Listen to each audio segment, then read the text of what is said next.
Are the Miami Dolphins dead men walking heading into Buffalo under Mike McDaniel? We will discuss that because it seems the blame game has started a little bit in Miami right now. We'll go into details about that.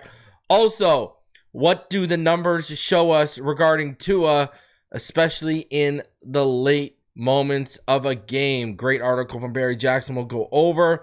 Plus, we have injury updates from today, PFF grades, and so much more. Do me the favor, if you're new here, go ahead and subscribe. Smash that like button. And as always, let's get into this.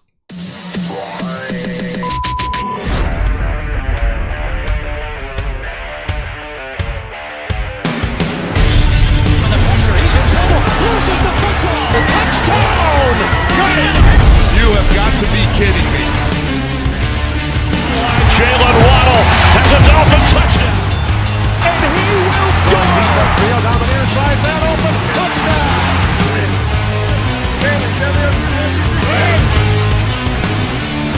The run from Tua Tagovailoa. Touchdown! He's going deep. He's got it for a touchdown again!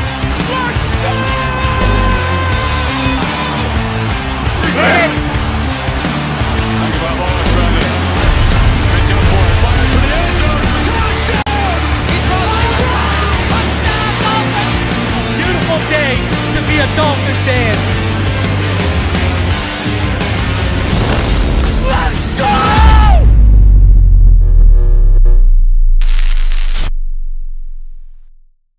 What is good, Fin Nation? What's good? It's your boy Reason, and we are back here for another one. I appreciate each and every one of you coming through on this Monday after the debacle that was the loss to the New England Patriots in week 2. Man, we got a lot to talk about today, but before we do, please do me the favor, smash that like button. If you're new, go ahead and hit that subscribe button as we are on our road to 20K, where I'll be doing 5 giveaways for subscribers, all right? And also, before we get into anything today, shout out to the sponsor of today's video, and that would be Sleeper. The NFL season is obviously here, which means you have a chance to 1,000 times your cash on daily fantasy football. Football has never been more exciting than it is now, with players like Patrick Mahomes, Lamar Jackson, Justin Jefferson, and I guess you could add Daniel Jones to that list at the rate the Indianapolis Colts are going. Pick on stats for these stars like touchdowns, passing yards, receiving yards, fantasy points, and more for up to 1,000 time payout on Sleeper.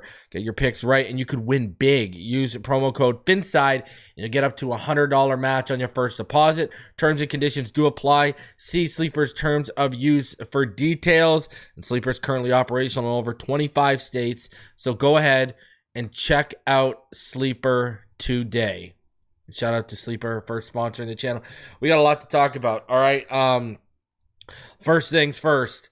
Mike Florio is again on Pro Football Talk discussing how interested the Chiefs are in Tyreek Hill and how they need Tyreek Hill at this point.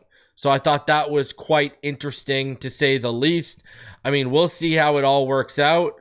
But, here's where I'm at with trading players right now. I'm going to tell you right now. Let's say we lose the obvious to the Buffalo Bills this week and you fire Mike McDaniel. I don't want to make the cupboards bare for whatever interim comes in, whether it's Darrell Bevell, Frank Smith, Anthony Weaver, whatever. I would give them 3 weeks. You've got till the end of October, basically, until the trade deadline. It's at like the beginning of November. So I wouldn't be in a rush to just ship everything off, because also the closer you get to the trade deadline, let's be honest here, the more assets start becoming worth because you get teams in bidding wars and going back and forth, et cetera, et cetera. So that's where I would be with trading assets. I would be waiting. This wouldn't be a conversation I'd be having till like middle of October with teams. It depends on who you want to, who you want to dump off. But that's where I'm at with trading players. I think that should be a conversation that should be had in October, closer to the deadline, so you can try to maximize the value. Because, hey, if you get bidding wars, all of a sudden, you know, all of a sudden you might get higher than asking price, and that's a very good thing.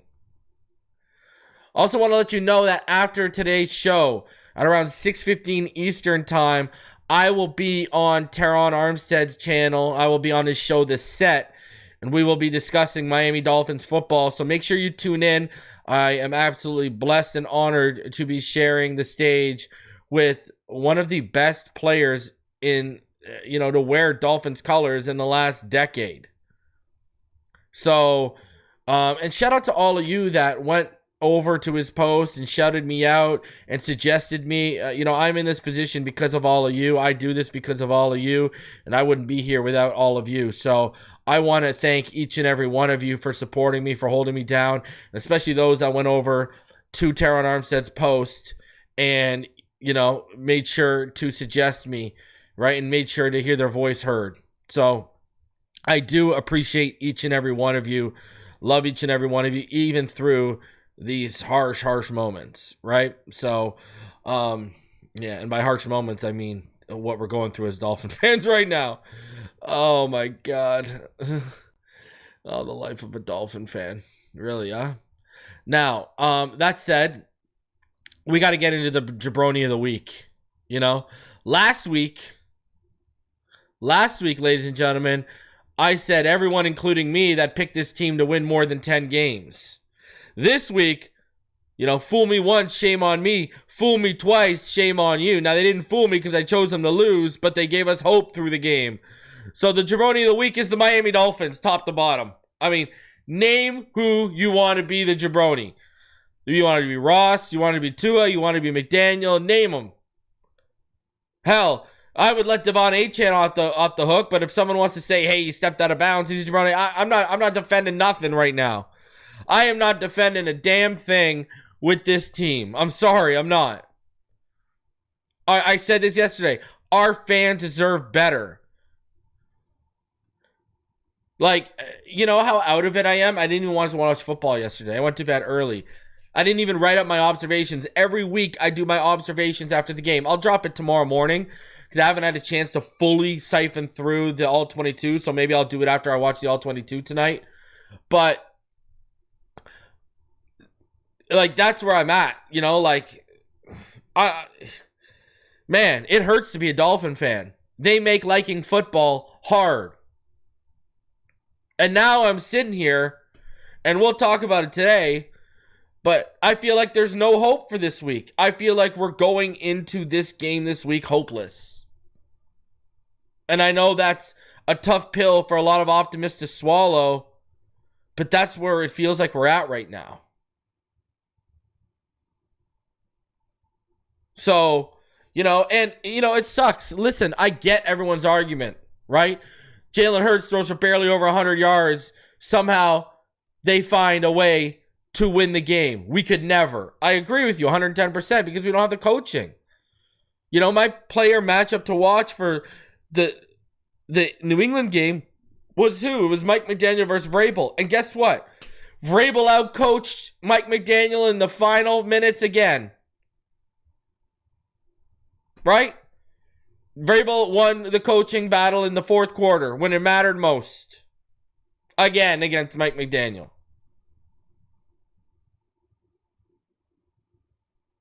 You got teams winning games yesterday with their quarterbacks throwing 3 picks. We could never. We could never. I talked about this. The margin for error is so razor thin with this team, you can't afford anything. You can't afford anything. We got a coach that looks like a deer in headlights when you're down by more than 7 points. As baffled as I am by the front seven and how awful they've looked, as baffled as I am about allowing a kickoff return after getting the first punt return since Jakeem Grant did it in November against the Rams in 2020, I'm just as baffled with those last 2 drives. 2 delay of games, 2 false starts, 3 sacks allowed. The interception by Tua. Now, I know yesterday I said it was Tanner Conner underneath. I did go back and watch. That was Julian Hill, so I correct myself there. But Tua's not going to trust him. And that's not part of his progressions. He's leaking out. So, and Tua already doesn't trust him. Now, if it's Jonnu, he might be looking for it. He might be feeling that because he had trust for Jonnu. He don't got no trust for Julian Hill. And I know we see the space Julian Hill had to the sticks. Are we sure Julian Hill would have even got to the sticks? Well, are we sure he would have even caught the ball? You know? And here we are again. I don't know if you guys have seen, but Darren Waller is going to be out on Thursday. So the tight end situation doesn't get better. But to be honest, the tight ends weren't detrimental to our team yesterday. They weren't. Now, what I will also add is I think people are being preemptive with certain things. I see people calling for Kenneth Grant. Did you not learn from Chop last year? First 6-7 games, y'all were calling for Chop, and I was telling you, you could see the reps, you could see it. Now, you got to let this kid settle in a bit here. I see people already going after Zach Sealer because he signed a contract extension. Guys, this is the first bad 2-game stretch of football we've seen Zach Sealer play since he's been a Dolphin. So let's be a little fair on him. You know, let's be a little patient on him. But I get the frustration. I'm not telling you to stop. I'm not even trying to hold you back. But I'm just saying, in certain areas and with certain things, I get it. We should be out of patience with everything. But you can practice patience with certain things. All right? There are certain things you can practice. Like, you know, if we're 6-7 games in and Steelers still getting blown off the ball, okay, let's have the conversation. Jonas Avaianaya, he's really struggling right now. He was not good yesterday. At all. But again, let's have some patience. This kid's never played this position. I told you he should have never been moved there to begin with. This kid should be... You got your whole right side down right now. Move him back. What do you got to lose right now? Move him back to the right side. So there are certain instances where I will say, you know, practice a little bit of patience. But for 99.9% of the rest of it, I'll say throw it out the window. Don't worry. So, but I do think there's certain areas we have to practice patience. And with Savaianaya, listen, I have a Patreon update and a channel member update that dropped yesterday. It's all McDaniel related. And there's a portion of it where we talk about how McDaniel always outthinks himself and how it's led to his tendencies being known by opposing coaches. And I give an example of what I've heard directly from an opposing coach. Listen. All right? Jonas Avaianaya is another example of outthinking yourself. I've said this since I heard they were moving him there. James Daniels has proven snaps at the NFL level at left guard. He should have been moved to left guard from the beginning. And why? I didn't want Avaianaya to play left guard. You know, I didn't want Armand Mambu to come here and play left guard or left tackle when I wanted him to before the combine and I knew he was out of our reach. I wanted these guys to come here and play right guard, and when the inevitable happened, which is Austin Jackson going down because he's hurt more than Tua, what was I saying? You move Membo or Savaianaya out to right tackle because they both have experience there. It's the comfort level. And I've talked about this. This is why I think Butch Barry has lost a little grace with me. This is why I think McDaniel is out thinking himself and thinking he's smarter than he is. One of your number one jobs as a coach with a rookie is to make them comfortable immediately and to put them in the best position to succeed as a rookie. They haven't done that with Jonas Avaianaya. I'm sorry. I keep saying this and I'll keep saying it. They have not done that with Jonas Avaianaya. They haven't.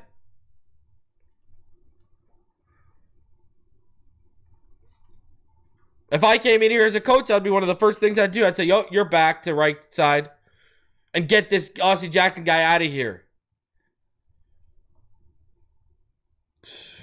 Keon Smith is more acclimated to that left side as a left tackle. Throw him at left guard. But you've moved Keon Smith around. You've even regressed him because you don't know how to put these people in. Like, look at the one thing you did with Patrick Paul. Look at the success it's brought you. You left him at the position he's comfortable at. You let him be groomed there behind Teron Armstead. And look at how it's working out for you. Why did you play musical chairs with Jonah in his position? Why didn't you follow the same path you followed with Patrick Paul? Come on, man. This isn't rocket science. This is football 101. So let's get into it here, all right? We do got a lot to cover. So, we got a lot to go over here. So let's start about with the topic of this show. All right.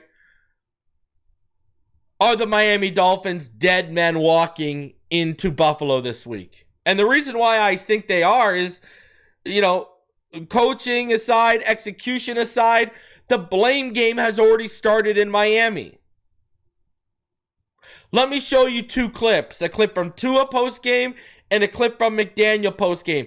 And listen to what they say. The blame game has started in Miami, and this is how it all begins. And we're going to go dive deep into it, right? I'm going to give you a little bit of a preview of my Patreon and 3 Takes episode by what we get into here, okay? So let's get into this.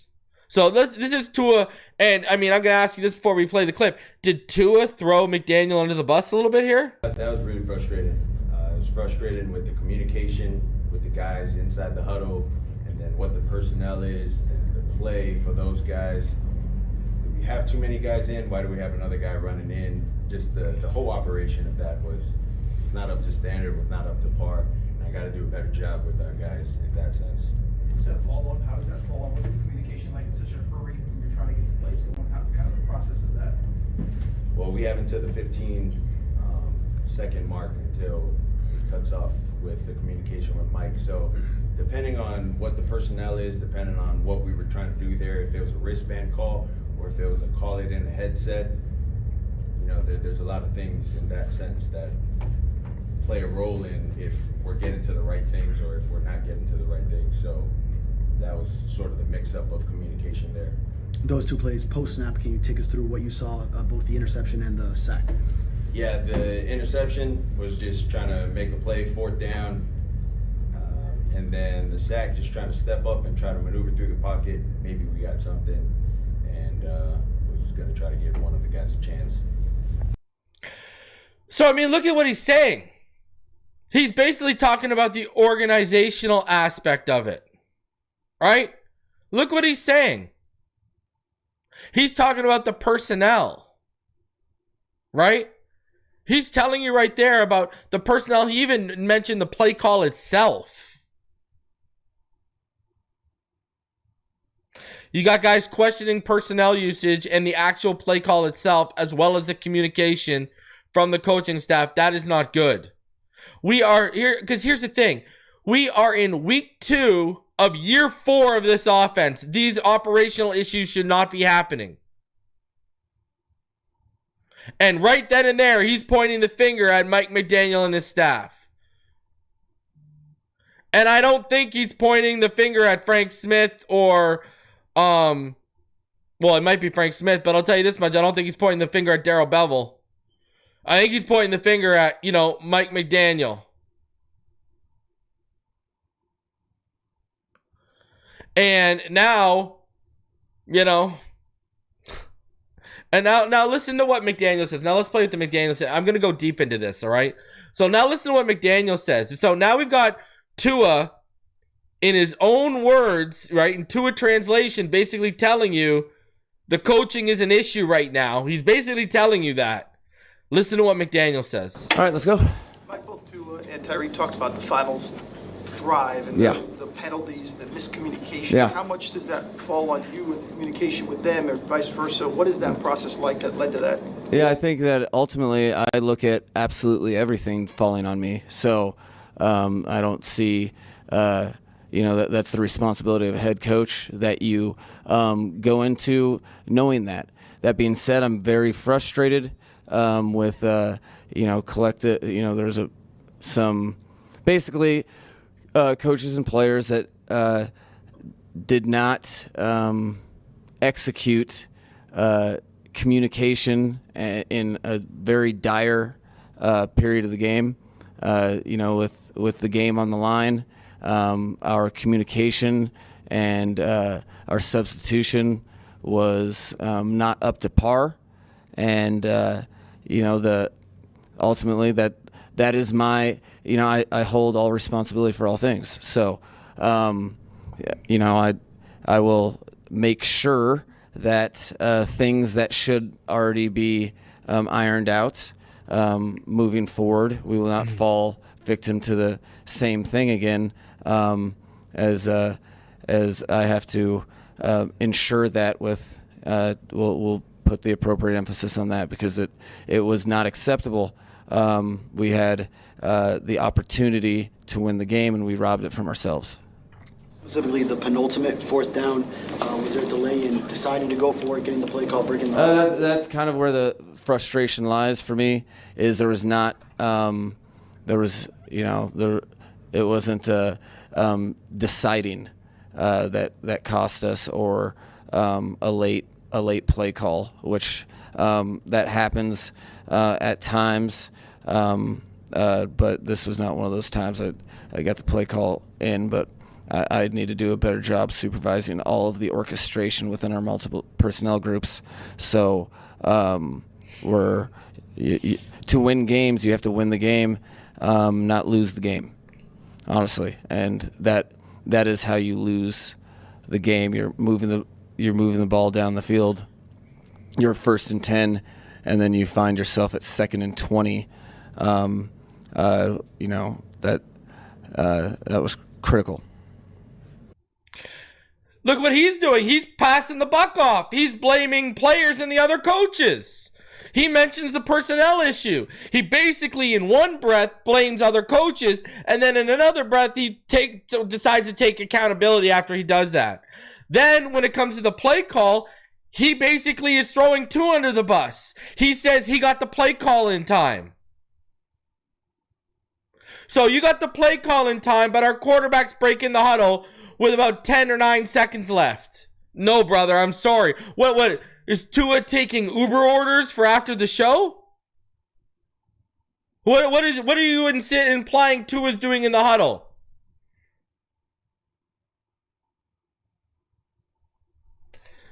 So, listen.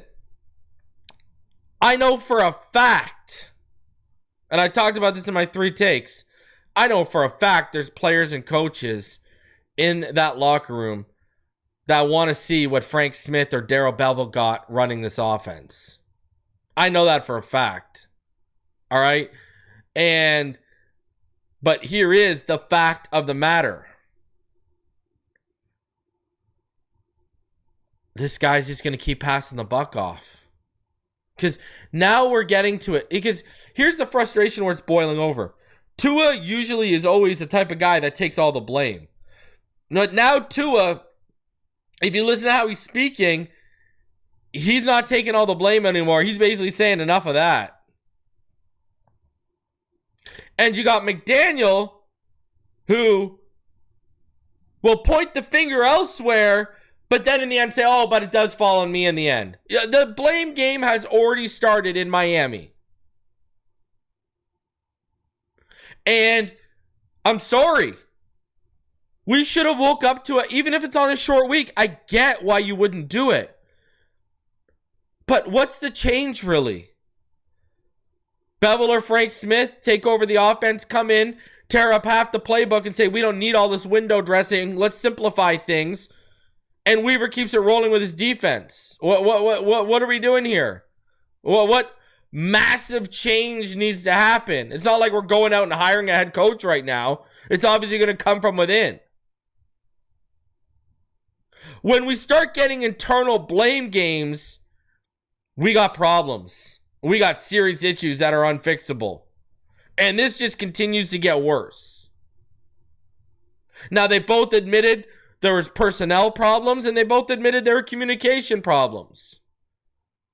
Remember, last week, McDaniel and his staff was giving the implication that week 1 was more of a player lack of execution problem than a coach problem.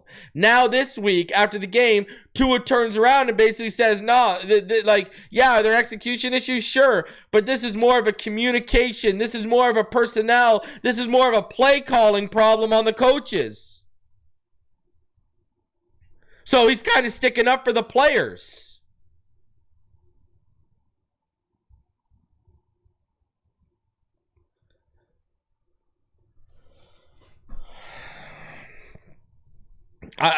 This is a mess. This is a complete mess. And I don't know how, I know Ocho Cinco was out here picking us to win this week. I don't know how anyone in their sane mind can pick us to win this week. I don't know how.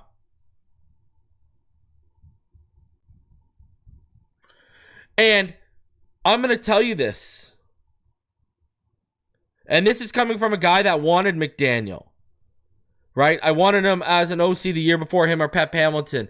I wanted him or Harbaugh from Michigan when we hired him as a head coach. So this is coming from someone who wanted him, but also has been objective and said in year 1, when all y'all told me it was too premature, that this guy wasn't a play caller. So I've kept it nothing but objective with Mike McDaniel.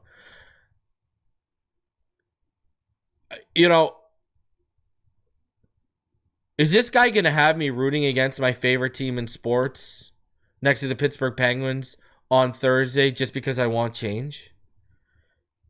Because I'm going to tell you this right now.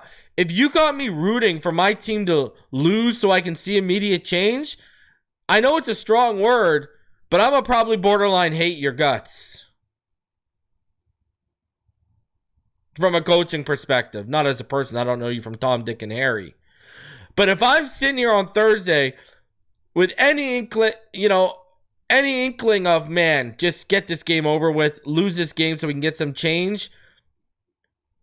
If you got me rooting against my favorite team for change, it's a strong word, but I'm pretty much going to hate you.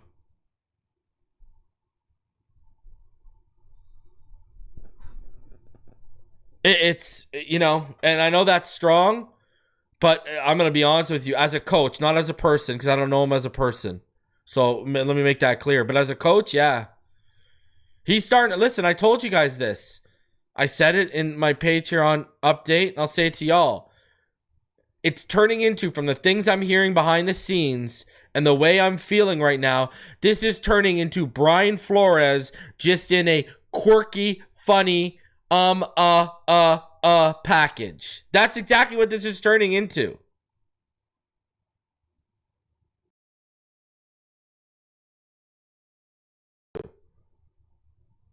People are going to look back on this and they're going to say, Reason, what did you think? I'm going to say, Mike McDaniel 2.0. Stubborn, toxicity that he hides from the camera.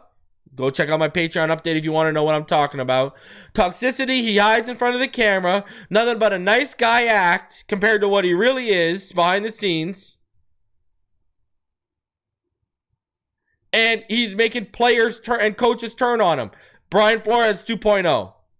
Just in a quirky, funny, package.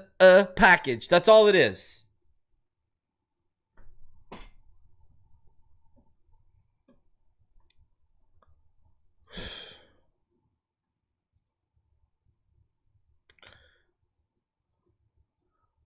And look at this. I mean, look at this. Look at the snap counts.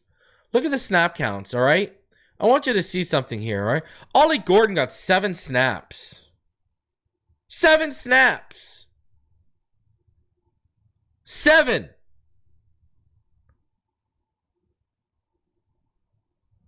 It doesn't get much better defensively. Look at this. Chop Robinson got 24 snaps out of 60. Willie Gay got 3 snaps.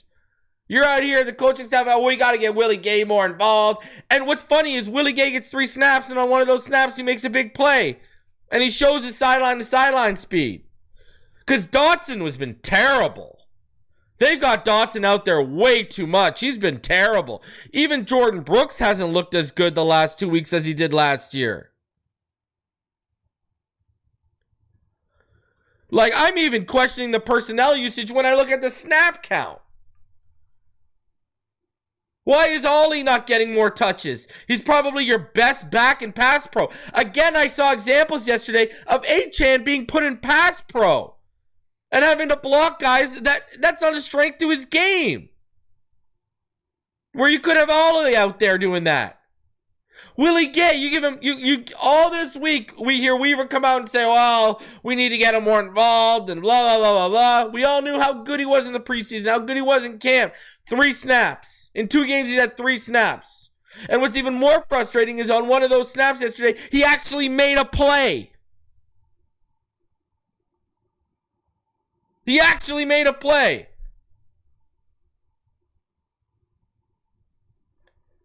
Like, what is going on here?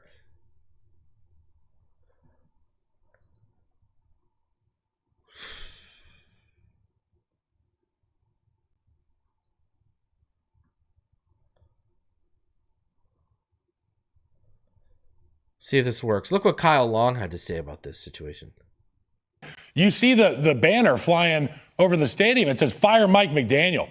And I just want to make sure that if you are going to point fingers in South Florida, don't do it at Tua. Because what I saw today was a quarterback who was going through his process, and he looked like the guy we've seen have success previously. But in terms of leadership, in terms of organization, top-down respect, leadership, I'm not in the building, but what I can glean from watching this team on film and every Sunday now, they're just not ready to win. And while they have good players on their team, they're not a good team. And that's pretty much what the narrative is in the media right now. Emmanuel Acho on Speakeasy, his new show on YouTube, did a whole segment basically saying, fire Mike McDaniel. He ain't it. He ain't a leader. See, that's the thing. I've talked about this. When players aren't executing, when the chips get down for players, you need a coach that's going to lift you up, rise you up, and put you in a position to be successful. I just talked about Jonas Savaiinaia, 10, 15 minutes ago? They don't even know how to put a rookie in a position to be successful. How are we expecting them to put a whole offense in position to be successful under Mike McDaniel?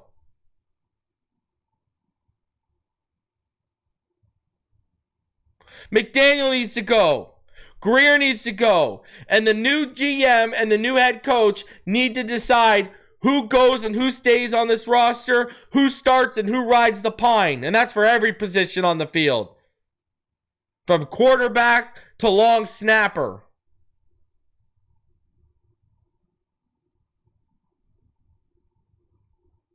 But Kyle Long's 110% right. And he kind of said something at the end there. They got a good roster, but they're not a good team. What does that tell you? It's what I said last week when he got blown out against the Colts. This roster is too good for these results right now. I don't care what you try to tell me. Do you think any of the Harbaugh brothers let this go down? Do you think Nick Saban lets this go down?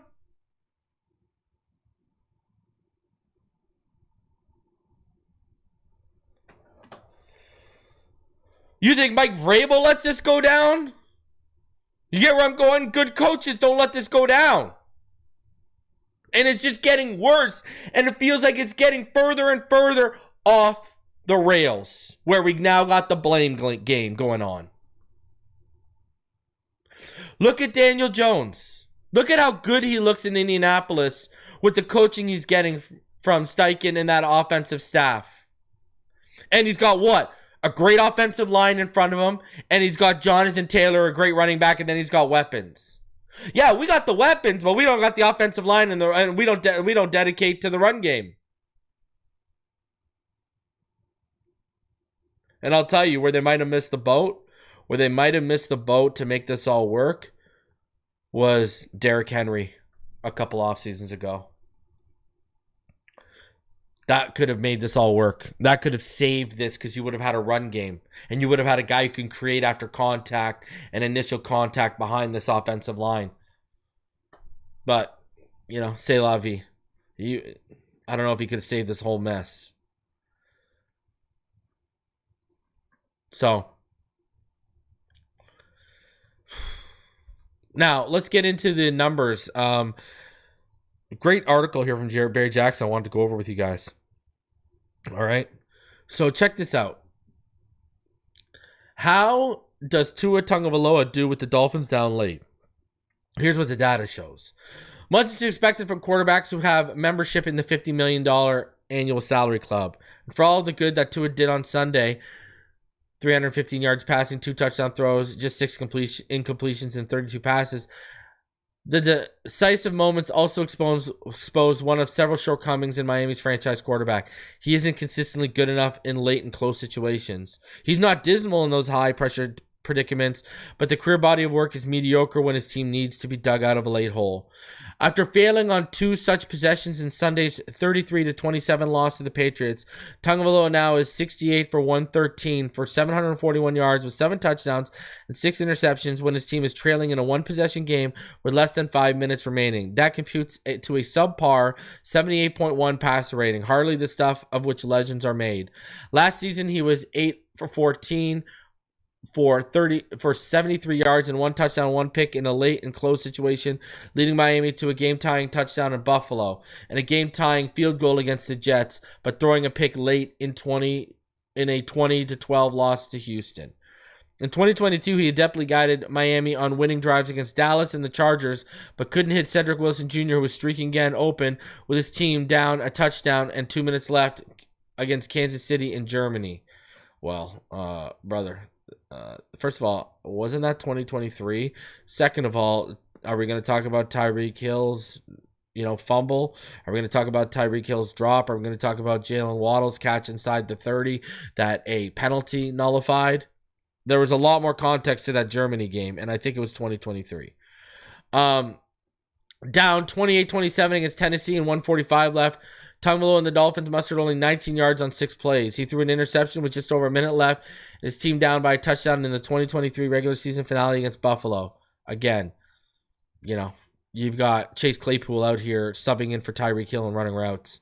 Sunday was somewhat reminiscent of the end of those 2023 games against the Chiefs and Bills. In the final 5 minutes of the game, Tagovailoa completed 7 of 10 passes for 67 yards and an interception, with many of those yards coming on short completions and a run after the catch, but he overthrew an open Tyreek Hill for the first of those 2 possessions, which included a delayed game penalty and a false start by Ollie Gordon. He was sacked on 3rd and 7. Blame Larry Borum for that. And then threw an interception to Marte Mapu on 4th and 9 from the Dolphins' 48 and with 2:21 left. After a Patriots field goal pushed the lead to 33-27, Tagovailoa had another chance to be a hero. His first 3 passes churned out 34 yards, 7 to Waddle, 9 to Alec Ingold, and 18 to Devon Achane to the Patriots' 26 with 1:09 to go.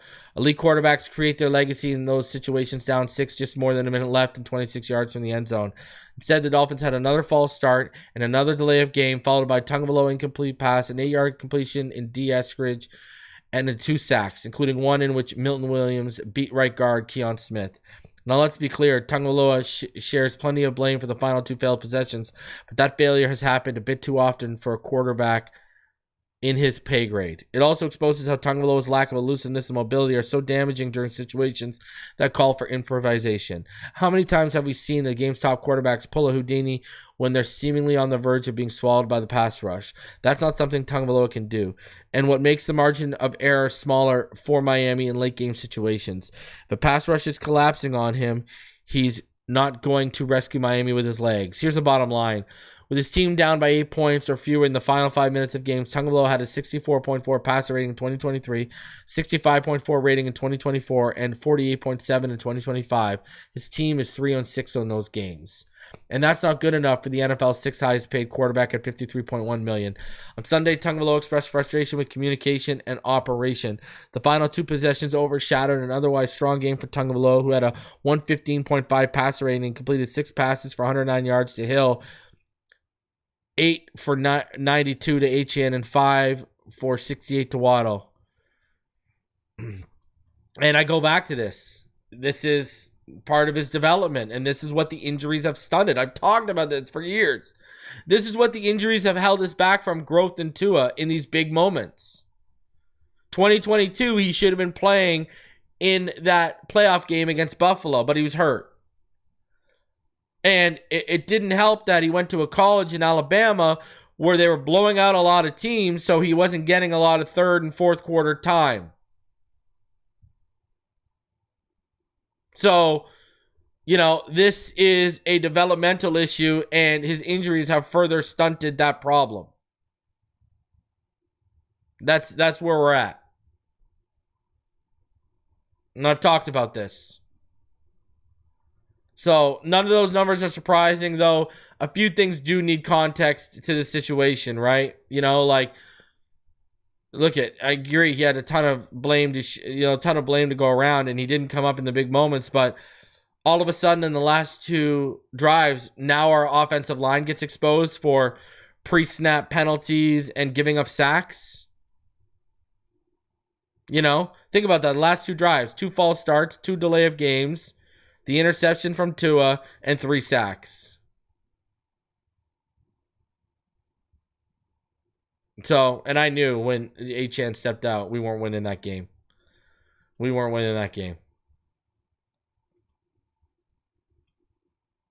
So, it's tough to be a Dolphin fan, man. I'll tell you that much. You get into the PFF grades right here. And here are your PFF grades. Tyreek Hill was your top graded player. Akine was number 2. Achane 3. Waddle 4. And Malik 5. Jonas Savaianaya was the worst graded player with a 26.4. Tua Tagovailoa was actually the 6th highest graded player. Tanner Connor, Julian Hill, Larry Borum, and Ollie Gordon round out the bottom 5. Not good. When you look at Tua under pressure yesterday, he was only under pressure on 10 dropbacks. And he was 5 for 10. Sorry, he was 5 for 5. He only had 5 attempts on 10 dropbacks under pressure for 100% completion percentage and 52 yards. When he was kept clean, he was 21 of 27 for a 77.8 completion percentage, 263 yards, 2 touchdowns, and an interception. Now, they didn't charge any drops, which I'm surprised because, remember, on that first drive, he hit Achane in the hands and he didn't catch the ball. So his time to throw when he was kept clean was about 2.21 seconds. When he was under pressure, it was about 3.62.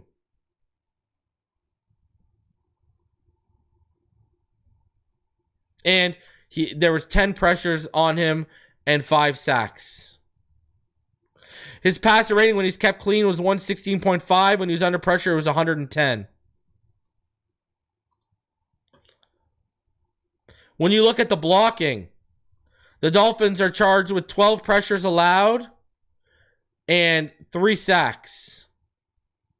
So what they're telling you on the other one, Tua created 2 sacks on himself. That's why the chart said 5 and this says 3.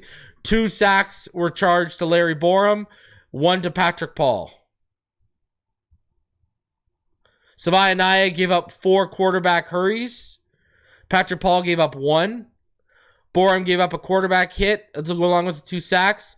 And then you had Keon Smith gave up 2 hurries and Aaron Brewer gave up a hurry. We allowed 12 pressures. Defensively, when you look at how this team looked, all right? When you look at pressures, we only got 7 pressures. We only got 7 pressures yesterday. Zach Sealer had 2. Chop had 1. Phillips had 1. Brooks had 1. Chubb had 1. And Judon had 1. Obviously, Chop, Brooks, and Chubb had sacks as well, right? But when you look at the grades, I mean, Matthew Butler on 15 snaps was your highest graded player. Jordan Brooks, second highest player. Look at this. Willie Gay got 3 snaps, and he was your 3rd highest player. Rasul Douglas, 4th highest player. Your worst graded players were Jason Marshall, Tyrell Dodson, Melifanu, Dante Trader, and Zach Sealer. And I would say that fits the bill. Kenneth Grant was your 7th highest graded player, by the way. But Jason Marshall wasn't that great. Tyrell Dodson really struggled. Dante Trader had some bad reps. Melifanu continues to struggle. And Zach Sealer continues to get blown off the ball. When you look at the coverage matchups yesterday, Tyrell Dodson targeted 6 times, allowed 7 targeted 7 times, allowed 6 receptions for 67 yards and 4 first downs. Jordan Brooks targeted 3 times, allowed 3 receptions and a first down. Jack Jones targeted 3 times, allowed 2 receptions for 24 yards, a first down, and a touchdown to Booty. Jalen Phillips targeted twice, allowed 2 receptions and a first down. Minka Fitzpatrick targeted twice, allowed 2 receptions for 18 yards. Rasul Douglas targeted twice, allowed 1 reception for 6 yards. Jason Marshall targeted once, allowed 1 reception for 14 yards and a first. Malafanu targeted once, allowed 1 reception for 8 yards, a first down, and a touchdown to Matt Collins. And Willie Gay targeted once, allowed 1 reception for 8 yards. So there are your PFF grades as it stands. Not great. Nothing to really write home about. Let me tell you that. For sure. Nothing to write home about at all. At all.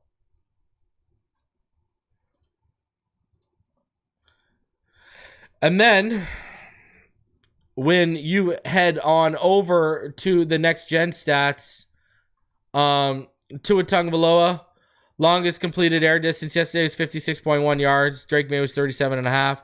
Fastest ball carrier was actually Matt Collins, got up to 21.17. Tyreek got up to 20.97. Fastest sack, Landry took about 3.3 seconds. Chop took about 4.4. There you see the passing charts. Tua Tagovailoa was having a lot of success outside the numbers yesterday. Look at that, especially to the left side. You know? What was he, 13 of 14 to the left? He's having a lot of success outside the numbers yesterday throwing the football. Rushing, Achane found most of his success running to the right yesterday. You look at Stevenson, they were just killing us through the gaps, huh? Look at that. Gibson found it, and so did Stevenson. Found their success through the gaps. You look at the receiver separation, the league averaged about 2.98 yards. Tyreek Hill was under it at 2.73. D. Eskridge was over it at 6.17. Malik at 0. Jalen Waddle was over it at 3.11. And Westbrook Akini was over it at 3.12 yards. Look at the separation there again. Everyone was over except Henry, and Hooper was just under it. But look at the separation they were getting on their chart. You look at the average separation from the quarterback. Lee averaged about 4.57 yards. Chubb, 3.66. Phillips, 4.43. Kenneth Grant, 4.48. And Zach Sealer, 4.54. So all 4 of those guys under the league average. You look on the other side, Barrymore and Chason were under that. And then Landry and Milton Williams were beyond it. So those are the next gen stats as well. Listen, I mean, ugly stuff. Ugly stuff, no matter how you try to cut it. Just not good enough. Shout out to She Love Lolo. He says, who would you recommend watching film on in regards to college quarterbacks that we have a realistic chance at, and who would you want and why? I want Mateer. I want John Mateer from Oklahoma, Lenoris Sellers from South Carolina, or my boy Garrett Nussmeier from LSU. But there's a ton of guys. Go watch Sam Levitt from Arizona State. You know what I mean? Go watch Carson Beck from the U, right? Like, there are a ton of guys coming out. It's a really good class. Go watch Mendoza. Mendoza's a really good guy, too, from Indiana. Go watch Mendoza. Like, there's a lot of options out here. Drew Aller from Penn State. I gave you my top 3, but there's a lot of quarterbacks I would be okay with. I am rooting for losses, so everyone is gone, sadly. It's a sad time to be a Dolphin fan, George. What else can I say? It is a sad time to be a Miami Dolphin fan, right? It's just what it is. I mean, in a perfect world, you trade for Harbaugh from the Ravens, right? You hire Mike Borgonzi, the assistant GM from the Chiefs. You draft Francis Moigoa and build up that interior offensive line.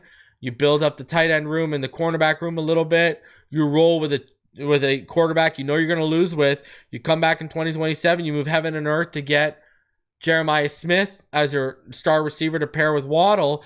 And then in 2028, you go get my guy, Jaron Kawhi Sangapatele at Cal, the freshman from Cal right now.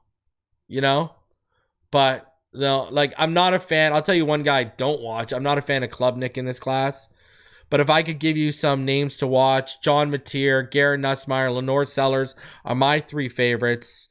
Then there's Carson Beck, Fernando Mendoza, Sam Levitt, Drew Aller. And I think another one is Taylon Green is a nice, intriguing sleeper.